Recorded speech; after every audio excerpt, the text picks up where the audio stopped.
right, welcome in TNCRadio.live. This is Keep On Talking Live with your host, Tom Kirk. Hey, thank you very much, Tom. It is great to be here. The counter of knowledge is now open, where we sit around each week talking about different things and issues in the industry. Everything from the latest gossip in trucking to things that bother us, to suggestions for the future, and pretty much anything we can come up with.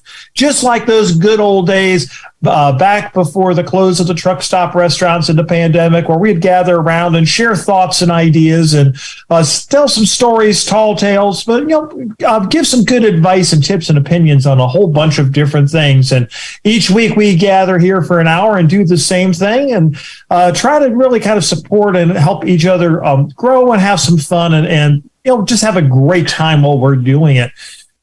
When we were did our last show, one of the things we were talking about off air was some things we'd like to see change for the trucking industry. Whether you want to call it our presence for trucking for 2023 or resolutions. And I don't really like the term resolution because everybody makes them and doesn't keep them. So what are some of the things that we would like to see change in trucking going forwards in the future? And some of our ideas and maybe thoughts on how we can achieve it, do it, and kind of go back and forth on that. So if we could wave our little magic wand and change anything in trucking, what would it be? We got a couple of guests on here already tonight, and there is still room for you. 706-862-8620. That's 706 TNC0, or if you're listening on that TNC Live app, you can click that call us button on the bottom left-hand corner and get involved in that conversation.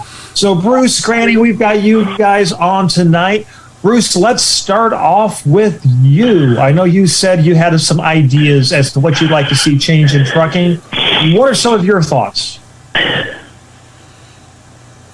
I'd like to see a panel of nothing but truck drivers from all walks of the industry, tankers, cattle drivers, a little bit of everybody,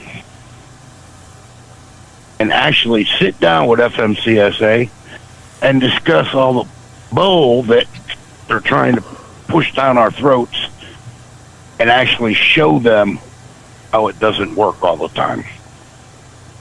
One size does not fit all. I think that's a very... Go ahead, Bruce, sorry. Wish list. It's a wish list, but I don't know how that would ever happen. Well, I think a good starting place for something like that to happen is conversations like what we have on these shows. And when we have some of these, we've had some really great conversations on some of our episodes here. When the podcasts go up, take that link and start sending it to your Congress people, to your trade representatives, to the people at the FMCSA to show that, number one, drivers do have an interest and a passion at this and do want to have some of these discussions. And it's not always, I don't like ELDs because I can't lie or cheat or whatever it is that their point is. And when somebody can come on, like Lisa and Lee Schmidt, and make a really good argument as to how they think it could be done in a way that's even safer, and how it's not one size fits all. I think there is some great ways to do that. I think that's one of the starting points. I think the second thing we can do is try to start doing roundtables at different truck shows and events and encourage the FMCSA to do it. But until we as drivers start having some of these conversations, and I don't want to say come to an agreement or consensus, but start understanding and listening to each other's points, it's going to be hard to get anybody else to listen to us because, hey, you put 10 truck drivers in a room, you're going to get at least 16 different opinions, 4 arguments, and one driver is going to be arguing against himself without fail every time. Granny, let's go. Yep. Oh, sorry, Bruce. What was that? You're absolutely right. Yeah, and like I said, that's my suggestion is how to make your idea reality. And things that we do here on the station are a starting point for that. But, getting out there and, making sure you comment to the FMCSA, hey, we care and this matters to us, does matter. Granny, let's go to you. What are some of your thoughts about what Bruce said before we get to some of your ideas? Well, I think Bruce's idea about having first of all, the counter knowledge thing, I need to hang up then because I have no knowledge. But I have some rude opinions. The thing with the FMSCA, what you said, Bruce, I think that it needs to be more diverse. And that's one of the key things you said, from all walks of life in this industry. And I think that would be essential. And you know me, Tom, I'm always going to go back to my wishes are for this industry that I love and I've been in for 3.5 decades, is drivers taking care of drivers. We have lost that. And I think until we get that back, nothing will get better for us. If we don't stand united and quit putting new drivers down, and instead of, talking trash about them, embrace them, teach them the old school values, the way we took care of each other 25 years ago out here. That has to be the basis of everything we do moving forward. It absolutely just, and that's in my heart. That's how I feel. And you're right. And that's the thing is, and that's one of the points that I think I was trying to make is we as drivers have to start seeing each other's viewpoints. We're not always going to agree. That's fine. But Never. You have to realize, that the other person does have a valid point. We need to disagree with respect, Tom. Disagree with respect. It's easily done. And it truly is. And one of the things that bothers me a little bit is when you hear certain people going and talking about trucking issues, and it could be on this show, it could be any other show. And I'm going to pick on speed limiters here, or electronic logs here for a minute. And one of the comments that always bugged me says, we need more flexibility, because flexibility was a code word for lying or fibbing on your logs. And everybody knew that. And one of the arguments I heard somebody say one night when they was talking about this, they're saying, hey, I can run legal on paper, but I can't run legal on e-logs. I'm going to tell you right now, my jaw hit the floor when I heard that statement, because I'm going, wait a second. Wow. That sounds like somebody who's never really run paper well. Oh, no, they have. That's the problem. They that's even scarier then. And that was their whole point, is they were an old school truck driver who mastered the art of the coloring book. That's all we're going to say. I think that go ahead, Tim. I'm sorry. And the point is, though, it's great to have drivers get together and have these discussions with the FMCSA. One of the reasons I advocate that they need to talk to other drivers first, because there are certain things you don't necessarily need or want to say to somebody like the FMCSA and other groups, because they're going to hear something like that and they're just going to look at you and go, and you're exactly the reason why we're doing this. Yeah, and I think that communication has to be the key. And, I came off the truck a couple months ago, and I'll be off for about 2 more months maybe. And, so I've had a lot of downtime to think about, like when we were off air, like you had mentioned, and we talked about things we'd like to see change. We hear so much racism out there, sexism, however you want to call it, just so much discrimination in our industry against new drivers, foreign drivers, or non-American born drivers, women, transsexuals, gay. That breaks us apart so much that it's very hard for us to come together as a group. Since I started in the 80s, remember back in the day, we had no phones, no GPSs. You asked for directions on a CB. I would get on. Anybody know how to get to the Walmart DC and da-da-da-da-da? Oh, yeah, baby, I'll tell you if it's that kind of mentality towards not just women, but I mean, anybody that's different from the traditional white man driver. And there are still those issues, and people are afraid to say that those issues are out there, but they are. I have a transgender friend male to female who was sexually assaulted at the side of her truck. And they thought they could get away with it, and said they thought they could get away with it because a transgender person would never tattle. That's the kind of thing we have to come together and overcome before we can go to anybody as a group and sit down and have a reasonable, intelligent conversation. And there is so many more, Tom. Like, I think we need to eliminate these new drivers being trainers in the first year they've been out here. That's another big issue. Our new drivers are not, yeah. Let me jump in here real quick because we actually need to go to a break here, but we're going to come back to some of these points that you just made. But if you want to join in the conversation, you can tell we're going to have kind of, I think, a spirited and spicy one tonight. There is still room for you. 706-862-8620. Please give us a call and join in the conversation. We'll be back right after this on Keep On Talking Live. Trucking Moves America Forward, or TMAF, is boosting the image of the industry by telling the story of trucking, and your story can be part of it.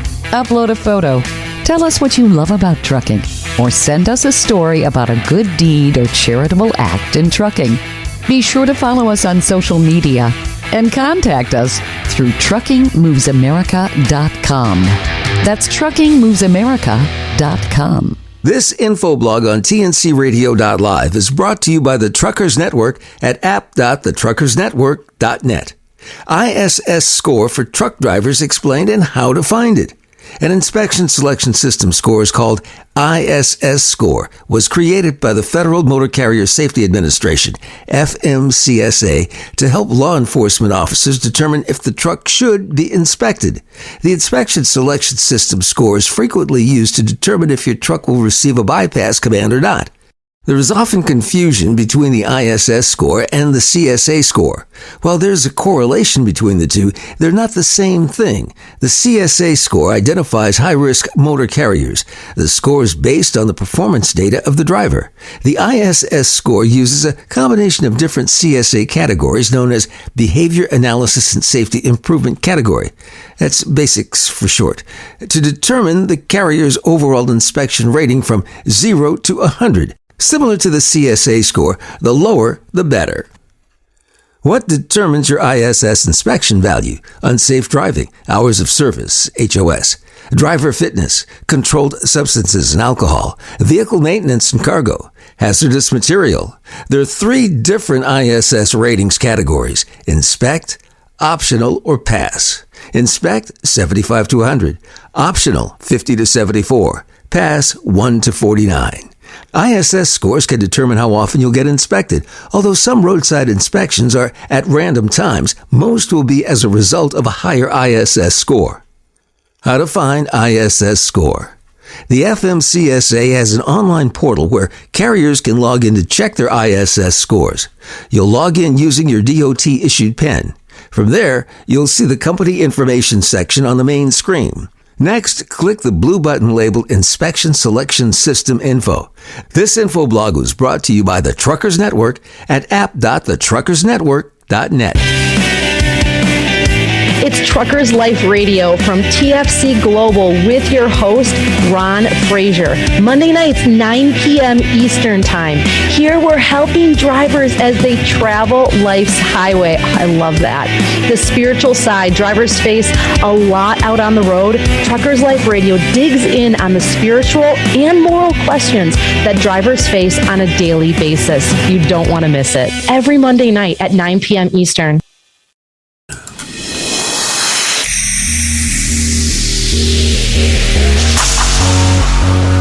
Welcome back in, TNCRadio.live. This is Keep On Talking. Here's Tom Kirk.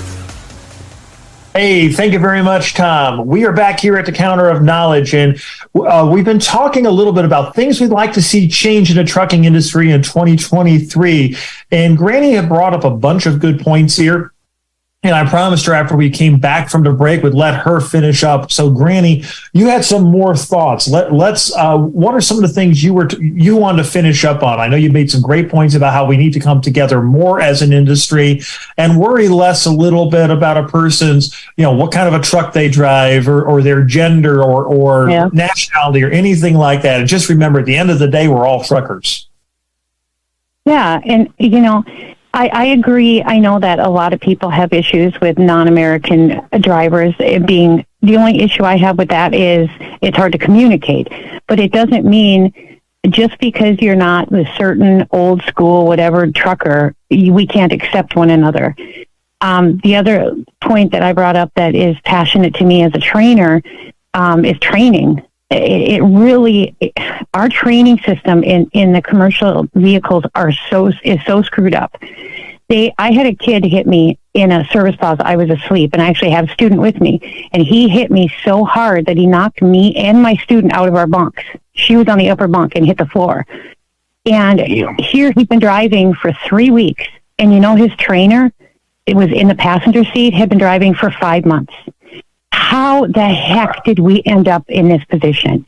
What is wrong with us that we are allowing that to happen? That is absolutely frightening to me. I drove for 10 years before I would even consider being a trainer.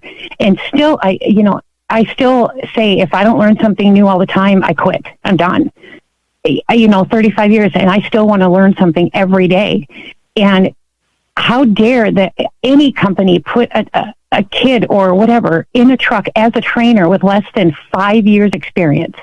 That is, it's horrifying to me, Tom. And I think that's one of the things that we absolutely need to be more adamant and take more seriously than we do. We need to address that. It's like disaster is just waiting to happen. And when my situation, the trainer, if you want to call him that, told the new kid, "Why did you stop? There was no damage to our trailer. Why did you stop? You should have kept going." That's the trainer speaking. So yeah, to me, that's something, a topic that is absolutely one of our most critical at this point in our industry is our training systems, and the procedures we have in place are not good enough. Bottom line, you get these mega carriers. I don't care if it's a big company, little company. You put somebody out there to teach another adult how to drive a commercial vehicle, 80,000-pound missile driving down the highway, and your teacher has 6 months experience. What the hell? Sorry, bleep. What the bleep? No. Hey, because we are an internet radio, certain words can be used. Hell is definitely one of them. But, we do try to stay away from Carlin's 7 words. So, as long as you keep those in mind, we're in pretty good shape. But I just think, to me, that's one of our more serious problems. I think our training is one of our most serious problems we have right now, that if it's not addressed soon and corrected soon, we are in a world of hurt. Because it seems to be getting worse. Like they're allowing people to become trainers even sooner and sooner. And that, to me, that needs to be addressed and changed.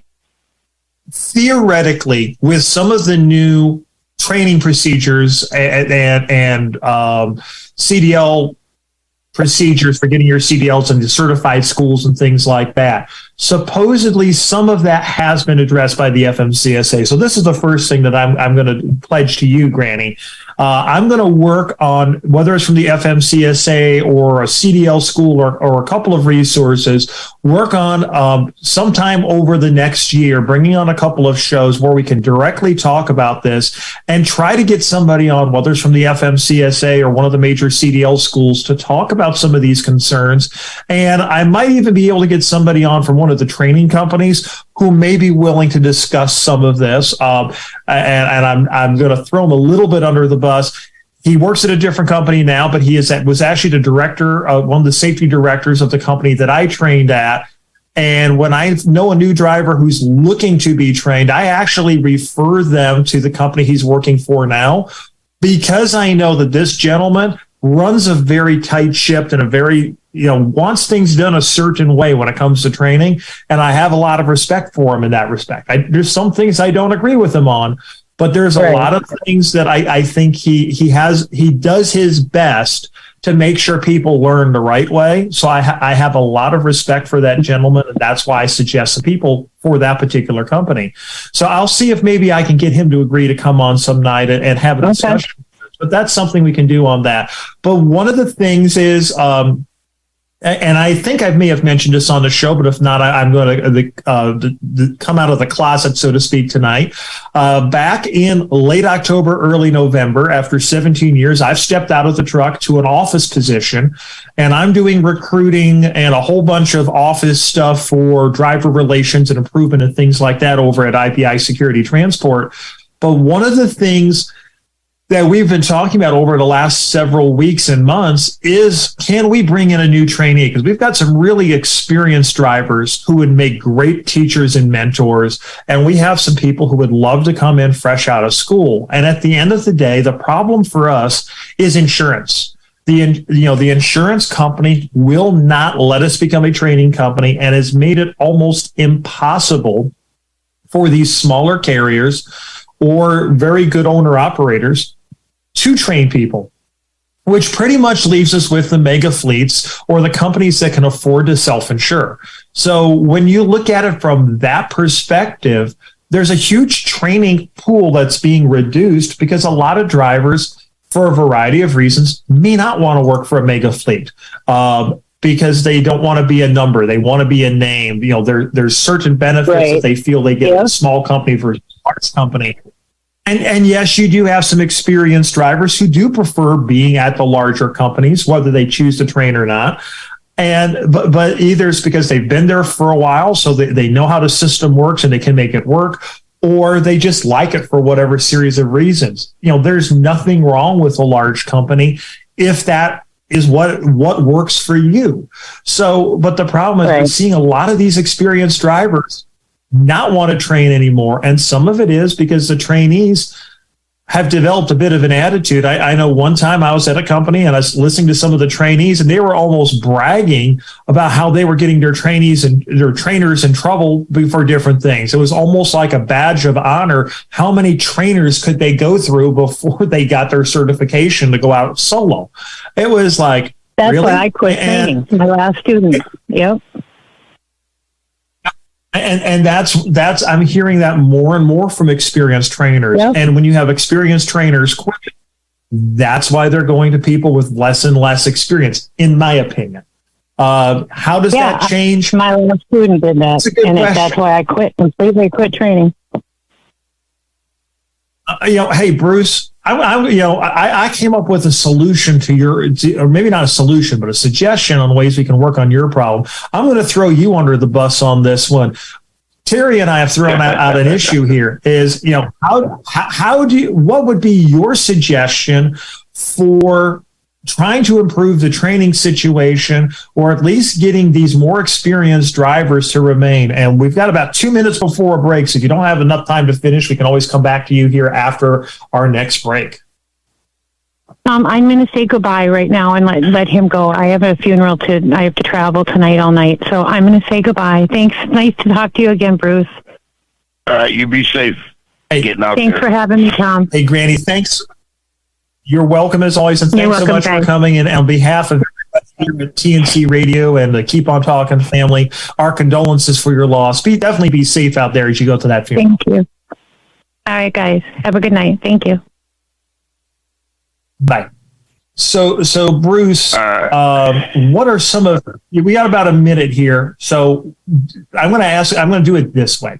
Do you have any thoughts as to how we can fix some of these problems that we've been talking about? And we're going to come back to you after the break here, but we're going to take a message. If you want to join in the conversation, 706-862-8620 is our number.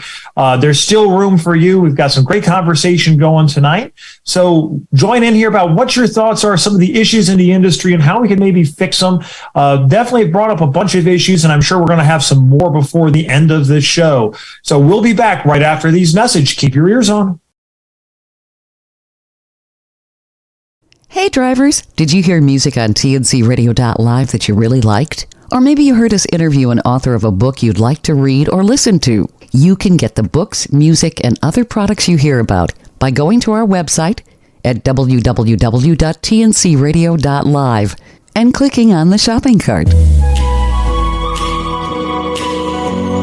Hi, I'm Dr. Christopher Cortman, and now for the Mental Health Minute. 2 factory workers heard the bell for lunch, and one of the gentlemen grabs his lunch bag and tears into it and picks out his sandwich. And he unwraps the cellophane and he excitedly peeks under the bread and he says, peanut butter. I hate peanut butter. And he pushes his sandwich away. And his buddy looks at him but doesn't say anything. And the next day for lunch, the bell rings and both guys rush off to their lockers and grab their sandwiches and over to the cafeteria. And again, the one gentleman unwraps his sandwich and tears open the cellophane and peeks under the bread and says, peanut butter. I hate peanut butter. And he pushes it away and refuses to eat his lunch. But you know, the third day comes along and the same exact thing happens. The 2 gentlemen rush off to the cafeteria, and the first guy opens up his sandwich and peeks underneath the bread and says, peanut butter, I hate peanut butter, slams it down this time. And by this time, his buddy looks over at him and says, hey man, this is none of my business, but why don't you tell your wife to make you something besides peanut butter for lunch? And the guy turns to him and says angrily, hey man, you leave my wife out of this. I make my own lunch.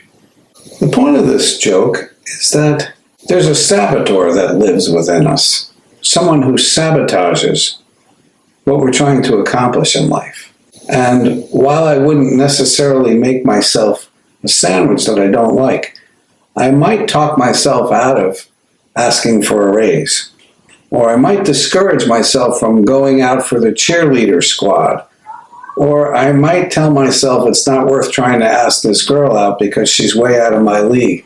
In fact, we sabotage ourselves mainly for fear. Fear of rejection and fear of failure are the 2 biggest fears that humans have. So what do? Sometimes we have to turn that saboteur into a friend and say, don't trip me up in an effort to protect me, but help me. And if I don't make the cheerleading squad, pick me up and dust me off and tell me that I did the best I could and congratulate the other girls. And you know what? Maybe we work even harder to make next year's squad. Or maybe we decide we're going to go and play the oboe. Regardless, it's no longer necessary to sabotage my growth and my development. Maybe this time I can encourage me and learn from failures and learn from rejection. Ready for the power of positive and something that will put you back to a time you wanted to last forever? Music is the ultimate time machine. What was your favorite time? Do you want to go back there? LTD Radio features the songs of the 70s, 80s, and 90s that will transport you to a happier time. It'll make you smile and brighten your day. We could all use that about now. TNCRadio.live is proud to carry the great music of LTD Radio.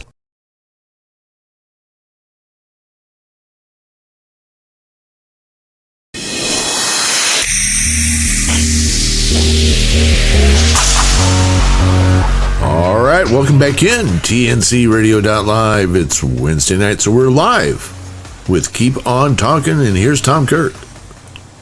Hey everyone, welcome back to the show. We're gathered around here at the Counter of Knowledge this week, and today we're focusing on changes we'd like to see in the trucking industry for 2023.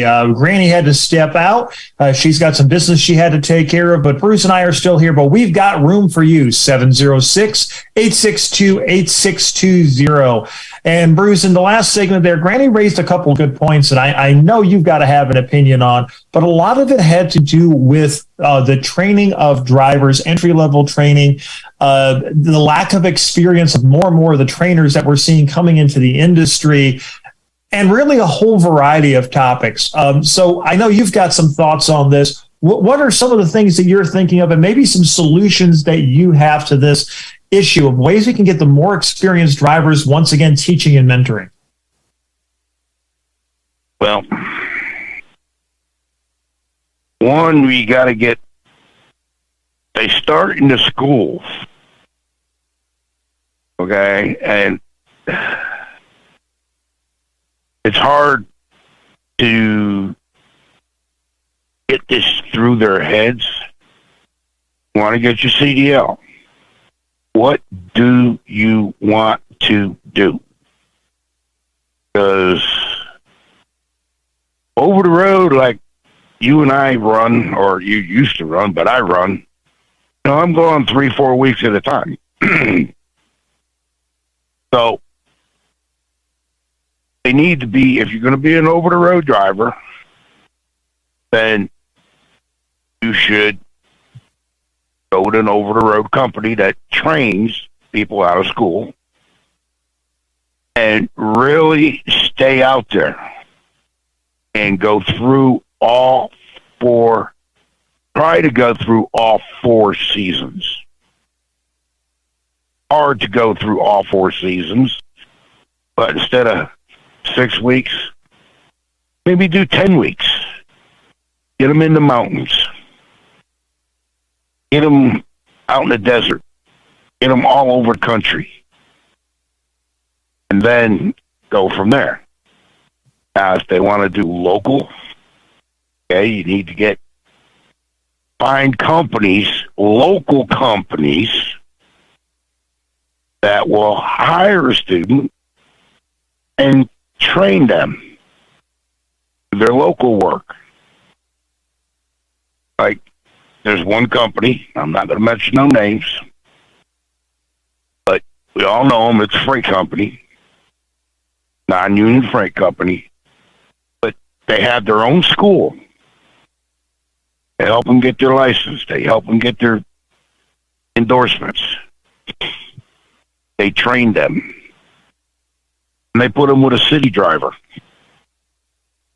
And they do the P&D work for a couple weeks. And they put them with a line haul driver. Now, they'll do the out and back. Sometimes they may put them with a line haul driver. That's what they basically call extra board, where you run from terminal to terminal, go to a motel. Next day, go from terminal to terminal, go to a motel. Okay, if that's what they want to do. Same thing with a tanker. I mean, you got to choose what you want to do. Because what's happening from what I see, they go to get their license, they go with a company that trains them, accepts them right out of school, and they put them with a trainer 4 to 6 weeks.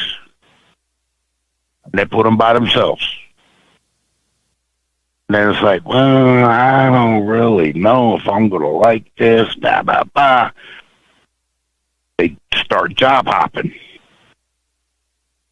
And, we all know job hopping is not good in this industry. And got some companies that will take a student, put him with a trainer, for 6 weeks, bring him back, and put him with another student that just came off a training truck, and have them run team. And I know exactly who you're talking about, because I used to be one of those drivers. I worked for the Buzzard. That's all I'm going to say. That needs to stop. That needs to stop. I have company. And having been through the Buzzards program, and this, keep in mind, was 17 years ago. I will say this. I actually liked the way they did it, and I understand other drivers' points on this, but I do have a reason why I say I did like it. you were out for at least 6 weeks with your first trainer. Then once you passed a bunch of tests and certifications, then they put you out with the other one. But before you drove anywhere, you had to call in to a dispatcher who is trained to work with you guys, and they set up a trip plan. So you knew exactly you knew where you're going to take your breaks. You knew what time you needed to stop in order to most likely find parking. They made sure you knew how to do everything. And then you were stopped typically before midnight because they didn't want you driving between the hours of midnight and 6 a.m. For safety reasons, if at all possible. And if you were, for some reason, then you were both supposed to be up. You drive to whatever time, then you'd both have to take a 10-hour break before you would start again. And they did that for the purpose of trying to keep things safe. But it did give you a way of getting some information, maybe from a different perspective. When you were first out there on your own, backing up and things like that, it gave you that little bit of extra confidence or cushion before you went out on your own. And it was a good 3 to 4 months program before you finally got your own truck. But, like I said, a good 8+ weeks of it, you were with another trainer before you ever got to that trainee phase. So if it's done right, I can see a benefit to it. The problem was it was getting to the point where you were having, I think, more and more trainers that were pencil whipping people through, and you were seeing where the trainee teams in the past had been preventing problems were starting to cause problems. Yep. And yeah, go ahead. Because you got one person, okay, one trainer taught him how to do things one way. Yet the other guy, another trainer, taught him how to do things. So if you're both up, that's one thing. But if one's sleeping and one's driving, okay, that may be okay, but I don't, because somebody's not prepared for everything, and you can't train a driver for every incident that possibly will happen. I got lucky, and I had a trainer showed me how to get out of a side swipe, or not a side swipe, but a jackknife when the trailer started coming around on wet pavement. Okay? And I thought that was great. And he taught me a lot of things. But the mentality of people coming into the industry, the younger people, the older people starting off as a second career, I think they work out better because they're looking at it as a career. They understand what they're up against. And you get some companies, not mentioning no names again, but 3 trainees in one truck with a trainer? No. I know who you're talking. I know who you're talking about, and I disagree with that entirely. Even 2 trainees with 1 trainer, I have a problem with. But you know what? Right. Flo's flashing the lights, telling me I better go to a break before I turn into a pumpkin. So, ladies and gentlemen, we still have a little more time before the show's over. 706-862-8620. We'll be right back after these messages. Keep your ears on.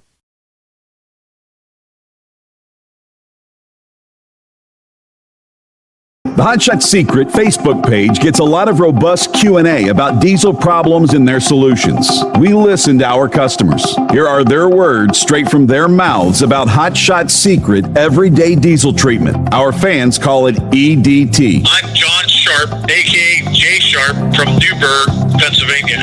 Using EDT, my local fuel mileage went to average of 22 to 23, and my highway MPG went to 26 to 28. Hi, I'm Danny I'm from Arizona. I drive a 02 Ford Excursion. I use EDT at every fill-up, and my mileage went from 12.5 miles to gallon to 14 miles per gallon. I highly recommend it. Everyday Diesel Treatment delivers a 6-in-1 premium fuel treatment for every fill-up, every time. Everyday Diesel Treatment is available at truck stops, Tractor Supply, O'Reilly's Auto Parts, and online at HotShotSecret.com. Hot Shot Secret, powered by science. This blog on TNCRadio.live is brought to you by the Truckers Network at app.thetruckersnetwork.net. Common mistakes truck drivers continue to make. Getting into a car wreck is a risk everyone takes from driving a vehicle. Safety is not guaranteed while driving. Although you may be alert and driving safe, others may not. Wrecks of any kind are almost always traumatic. Wrecks that include heavy-duty trucks can be even more horrific because their injuries can be more severe and life-threatening. Truck drivers go through a long, extensive training process and must pass several exams to get their CDL. Even though truck driving school prepares truckers for life on the road, there's still mistakes truckers continue to make. Speeding. There may be some instances where you're running late to get a load delivered on time, so you speed to get there. Speeding is dangerous for all drivers.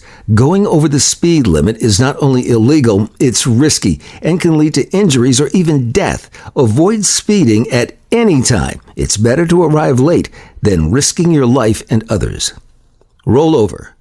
Truck rollovers are due to a driver taking a turn too fast, inexperience, or load size.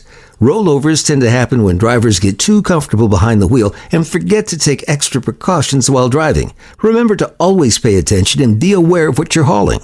Tailgating. Tailgating or following too close is something every driver should avoid. Driving too close behind a vehicle is extremely dangerous for heavy-duty truck drivers due to the weight and momentum of the truck.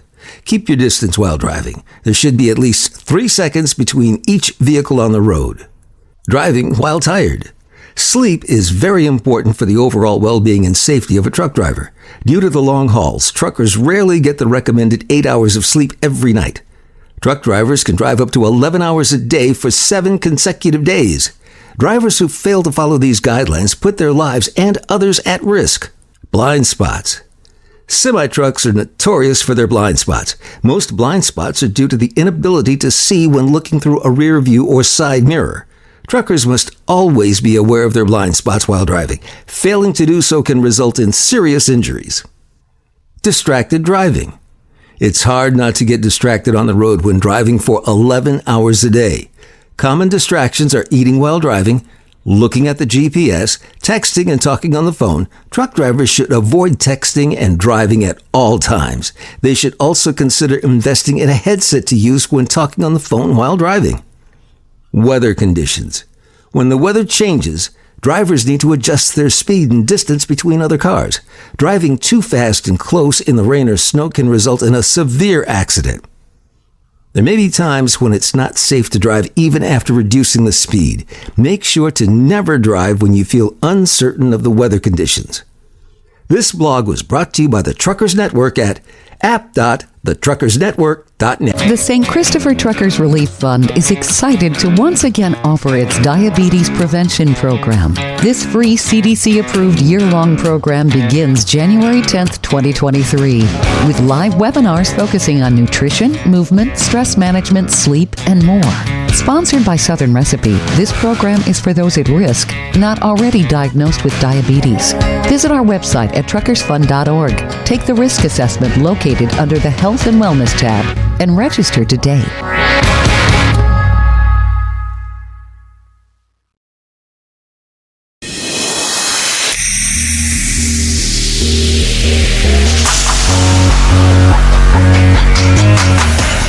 All right, welcome back in TNC Radio.live. This is Keep On Talking Live, and your host, Tom Kirk. Hey, thank you very much, Tom. And we're back here for our last segment here at the Counter of Knowledge. We've had a bunch of hot conversation today, and we hope you sure enjoyed it. I know myself, Bruce, and Granny, and everyone else who's been involved tonight has as well. Bruce, we were talking before we went to the top of the hour here some of the issues with training and some of the other things we would maybe like to see change. And I'm going to throw out my wish for this year in the last little bit that we have. I want to see drivers get more involved in our industry. We've kind of been hinting around it, whether it's calling into shows like this or some of the other programs on TNC radio and voicing your concerns. That is one way to do it, and it is a start. And sharing some of your opinions and knowledge, that's a great way to do it. But also taking a few minutes, writing your congressman, writing your state legislator, or if you know there's a parking issue coming up in your community, sending a comment or attending a meeting. And most importantly, sending stuff to the FMCSA. We hear all the time, the stuff, nothing ever gets done. But when you go and ask people, well, did you go and respond to this or comment on that or participate in this conversation? Well, no. The funny thing is when you talk to some of the congressmen and they say, hey, I had 30 people call today on this issue, so they started taking notice. Those calls, those letters, those messages to the FMCSA and other agencies and government individuals like your congressman, your senator, House of Representatives, all of that does matter. So it is important to do that. And another way you can make a difference in the industry, look into an organization such as OIDA, the CLDDU, which is, I'll get it here, the name here in a minute, the Commercial Drivers, my apologies, I'm screwing it up.